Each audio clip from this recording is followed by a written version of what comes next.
Welcome back everybody. आप सभी कैसे हैं? और आज मैं आपसे बात करने वाला हूं साइकोलॉजी के कुछ MCQs के बारे में that is important for your exams like PGT Bihar and UP. Bihar में आपको मालूम होगा कि बहुत सारी वैकेंसी आई हैं, more than 2000 for the psychology post. तो अगर आपने अप्लाई नहीं किया है तो आप कर सकते हैं बेसिकली, अगर आप जॉब चाहते हैं तो। और आपको मालूम होगा कि जो यूपी का PGT का एग्ज़ाम होना था कई दिनों से पड़ा हुआ है, अभी तक नहीं हुआ है एंड उम्मीद है कि अब वो जल्दी से होगा। तो क्यों ना एक टाइम पर आप दो एग्ज़ाम्स को कवर कर पाएँ। तो आप पढ़ाई करते रहिए, तैयारी करते रहिए।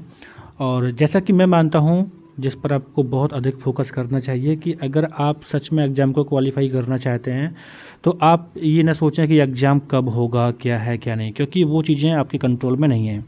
लेकिन फिर भी अगर आप पढ़ाई कर रहे हैं तो पढ़ाई को कंसिस्टेंट करते रहें और कैसे भी तैयारी को अच्छा रखें, ताकि जब भी एग्ज़ाम हो तो वहाँ पे ऐसा ना हो कि यार मैं प्रिपरेशन नहीं कर पाया था। तो आज की इस वीडियो में मैं आपसे साइकोलॉजी के MCQ के बारे में बात करूँगा। यहाँ पे कुछ क्वेश्चंस मिलेंगे आपको और आगे भी कुछ क्वेश्चंस मिलते रहेंगे। और इसके पहले भी बहुत सारा कंटेंट जो मैं अपलोड किया हूँ अबाउट साइकोलॉजी, आप देख सकते हैं, प्लेलिस्ट का यूज करें। तो आइए देखते हैं आपके PGT एग्ज़ाम्स में कैसे क्वेश्चन आ सकते हैं। पहला क्वेश्चन है, यहाँ पे क्वेश्चन आपके लिए आसान या हार्ड दोनों हो सकते हैं, डिपेंड करता है कि आपकी खुद की स्टडी कैसी है। आप चाहें तो खुद को चेक कर सकते हैं। सो द फर्स्ट क्वेश्चन, पहली प्रायोगिक प्रयोगशाला लिप्जिग में स्थापित की गई थी। This is basically about first psychological laboratory. First experimental laboratory established Leipzig में की गई थी। तो बताना है कब की गई थी। आपके सामने ऑप्शन यहाँ पर दिए गए हैं, तो ध्यान रखना है। इसका जो करेक्ट आंसर है that is the option second, 1879। आपको ध्यान रखना है कि पहली मनोविज्ञान की प्रायोगिक प्रयोगशाला को जर्मनी के लिप्जिग में 1879 में इस्टेब्लिश किया गया था।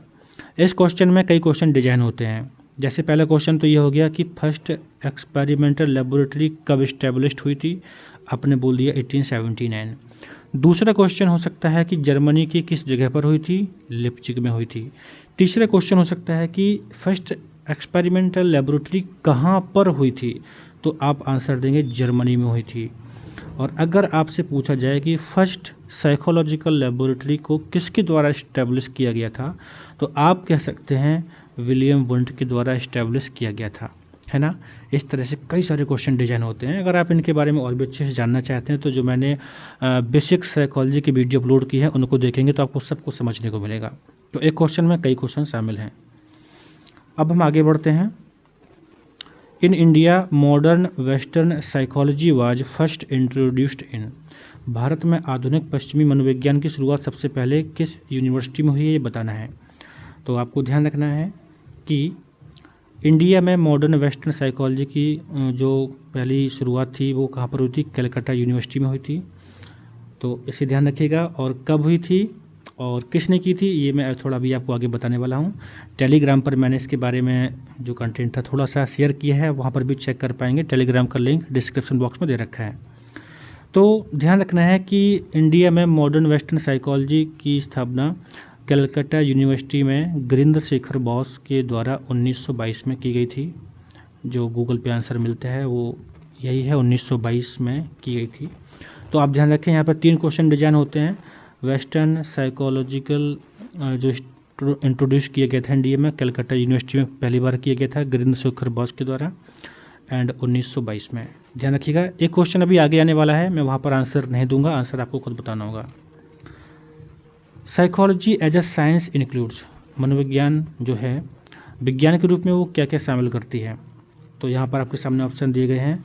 Theory, experiment and observation, experiment and measurement, या फिर एक्सपेरिमेंट ऑब्जर्वेशन एंड मेजरमेंट। हमें ध्यान रखना है कि मनोविज्ञान एक विज्ञान का सब्जेक्ट है। Psychology is a science and science है तो इसमें हम एक्सपेरिमेंट, ऑब्जर्वेशन और मेजरमेंट तीनों को यूज करते हैं। तो ध्यान रखना है कि एक विज्ञान के रूप में मनोविज्ञान में एक्सपेरिमेंट, ऑब्जर्वेशन एंड मेजरमेंट ये तीनों चीज़ें शामिल हैं। इसके बाद अगला क्वेश्चन है, where did functionalism a school of psychology begin with. बहुत पहले मैंने जो बहुत सारा कंटेंट पढ़ाया है उसमें मैं आपको स्कूल्स ऑफ साइकोलॉजी के बारे में बताया था। तो तो वहाँ से क्वेश्चन डिजाइन है कि जो फंक्शनलिज्म है, जिसको प्रकार्यवाद कहते हैं, ये शुरुआत कहाँ पर हुई थी? तो इसका जो आंसर है that is the USA. USA में फंक्शनलिज्म यानी प्रकार्यवाद की शुरुआत हुई थी, जिसमें हम स्टडी करते हैं हाउ माइंड फंक्शंस, माइंड कैसे फंक्शन करता है। आपके लिए क्वेश्चन छोड़ के जा रहा हूँ, बताना है कि फंक्शनलिज्म के जनक कौन थे। आपको ये बताना है, कमेंट करना है या एटलीस्ट आप रिमाइंड करें खुद से। इसके बाद अगला क्वेश्चन है, who is known as the originator of psychology as an experimental science. प्रायोगिक विज्ञान के रूप में, मनोविज्ञान के प्रवर्तक के रूप में किसे जाना जाता है? अगर आप थोड़ा भी इस वीडियो को अच्छे से देखे हैं तो इसी वीडियो में जो पहला क्वेश्चन था वहाँ पर मैंने आपसे बात की थी, फर्स्ट साइकोलॉजिकल लेबोरेटरी किसके द्वारा इस्टेब्लिश की गई थी, कहाँ की गई थी? तो उस क्वेश्चन में मैंने आपको बताया था। तो प्रायोगिक विज्ञान के रूप में, मनोविज्ञान के जो प्रवर्तक के रूप में जाना जाता है, वो जाना जाता है विलियम वुंट को। विलियम वुंट ने फर्स्ट साइकोलॉजिकल लेबोरेटरी जर्मनी के लिप्जिग में 1879 में इस्टेब्लिश की थी, मैंने आपको बताया था। यहाँ पर सिगमंड फ्राइड का नाम है। सिगमंड फ्राइड के बारे में बहुत अच्छा कंटेंट मैंने बनाया है, आप देखे होंगे। तो सिगमंड फ्राइड की थ्योरी को किस नाम से जानते हैं, रिमाइंड करिए आप। इसके बाद अगला क्वेश्चन है, what is name of the study of nervous system and its function. तंत्रिका तंत्र और उसके कार्य के अध्ययन को हम क्या कहते हैं? बहुत ही अच्छा क्वेश्चन है। एक बात हमेशा ध्यान रखना है, जब भी आप एग्जाम में बैठेंगे आपको क्वेश्चन को देख के कभी कभी ऐसा महसूस होगा कि ये तो बहुत ही सरल है, लेकिन जब आप सामने ऑप्शन को देखेंगे तब आपके मस्तिष्क में कन्फ्यूजन पैदा हो सकता है। इसलिए सोच समझ के पढ़ें और सोच समझ के सही उत्तर दें। इस क्वेश्चन में बताइए कि आपका आंसर क्या होगा। ऑप्शन दिए रखे हैं, physiological psychology, neurobiology, nerve psychology, neural psychology. तो इसका जो करेक्ट आंसर है that is the option B, neurobiology. तंत्रिका तंत्र और उसके जो कार्य का अध्ययन है उसको न्यूरोबायोलॉजी के नाम से जाना जाता है। इसमें बेसिकली हम स्टडी करते हैं नर्वस सिस्टम कैसे काम करता है। तो नर्वस सिस्टम के भी बहुत सारे क्वेश्चन बनते हैं, आगे चल के मैं आपके साथ डिस्कस करूँगा, लेकिन अभी शुरुआत है तो आप क्वेश्चंस को देखते रहें, सीखते रहें। और ध्यान रखिएगा कि जब भी आप पढ़ते हैं, वीडियो देखते हैं, तो साथ में शॉर्ट नोट के लिए नोट एंड पेन ज़रूर रखें, क्योंकि बहुत सारी चीज़ें ऐसी होती हैं जो हम नहीं पढ़ते हैं बट हमें सुनने को मिलती हैं, तो हम कुछ अगर नया लगता है तो उसको नोट कर सकें, तो ज़रूर रखिए आप। इसके बाद अगला क्वेश्चन है, Indian psycho analytic society was founded by. भारतीय मनोविश्लेषणात्मक समाज की स्थापना किसके द्वारा की गई थी? तो ध्यान रखना है, इसका जो करेक्ट आंसर है वो है गिरिंद्र शेखर बॉस। कई बार होता है ना, बॉस बॉस जैसे एक नाम होंगे तो हो सकता है कि आप एग्जाम में नरेंद्र बॉस करके आ जाएं, ऐसा नहीं करना है। ध्यान रखिएगा कि इसका जो करेक्ट आंसर है गिरिंद्र शेखर बॉस। भारतीय मनोविश्लेषणात्मक समाज की स्थापना गिरिंद्र शेखर बॉस के द्वारा कलकत्ता यूनिवर्सिटी में की गई थी। इसके बाद अगला जो क्वेश्चन है, formal ideas about behaviour and mind. 1 minute. Formal ideas about behaviour and mind in western culture begin with the classical. बताना है कि पश्चिमी संस्कृति में व्यवहार और मन के बारे में जो अध्ययन था वो शुरुआत कौन करता है, किसने शुरुआत की थी, किन फिलोसफर्स ने। तो ध्यान रखना है कि पश्चिमी संस्कृति में बिहेवियर और माइंड के बारे में जो स्टडी करने की शुरुआत हुई थी ये ग्रीक फिलोसफर्स के द्वारा हुई थी। तो इसका करेक्ट आंसर है ग्रीक फिलोसफर्स, यानी ये फिलोसफर्स थे जिसमें आप बहुत सारे फिलोसफर्स का नाम पढ़ते हैं, अरिस्टो, प्लेटो। तो इन्होंने माइंड और बिहेवियर के बारे में स्टडी करने का शुरुआत की थी। तो ये ग्रीक फिलोसफर्स इसका करेक्ट आंसर है। इसके बाद अगला क्वेश्चन है, information gained through direct observation and measurement is called. प्रत्यक्ष अवलोकन एवं मापन से प्राप्त जानकारी कहलाती है, यानी ऐसी जानकारी जिसको हम सीधा ऑब्जर्वेशन से या मेजरमेंट से प्राप्त करते हैं उसे क्या कहते हैं। तो आपके सामने यहाँ पे कुछ ऑप्शन दिए गए हैं और ये क्वेश्चन सच में बहुत अच्छा है। अगर आप खुद से सोचेंगे तो हो सकता है कि आंसर में कन्फ्यूज हों। जैसे कि क्वेश्चन में लिखा ना, प्रत्यक्ष अवलोकन, अवलोकन मतलब ऑब्जर्वेशन। तो जब ऑब्जर्वेशन हमें क्वेश्चन में दिखेगा ना तो हम ऑप्शन में देखेंगे तो हम कहेंगे वाह कितना आसान है, ये तो ऑब्जर्वेशनल एविडेंस हो गया है ना, हमको लगेगा ये ऑप्शन है, बट ये ऑप्शन नहीं है। इसका जो करेक्ट आंसर है that is the empirical evidence, यानी जो अनुभवजन्य साक्ष्य होते हैं ये माने जाते हैं जब हम डायरेक्टली ऑब्जर्वेशन करते हैं, मेजरमेंट करते हैं। तो यहाँ पे एम्पिरिकल एविडेंस है सही आंसर, ऑब्जर्वेशनल नहीं है, ध्यान रखिएगा। इसके बाद जो अगला क्वेश्चन है, a perspective that focuses on the role of feelings and impulses which are thought to be unconscious. एक ऐसा परिप्रेक्ष्य जो भावनाओं और आवेगों की भूमिका पर ध्यान केंद्रित करता है जिन्हें अचेतन माना जाता है।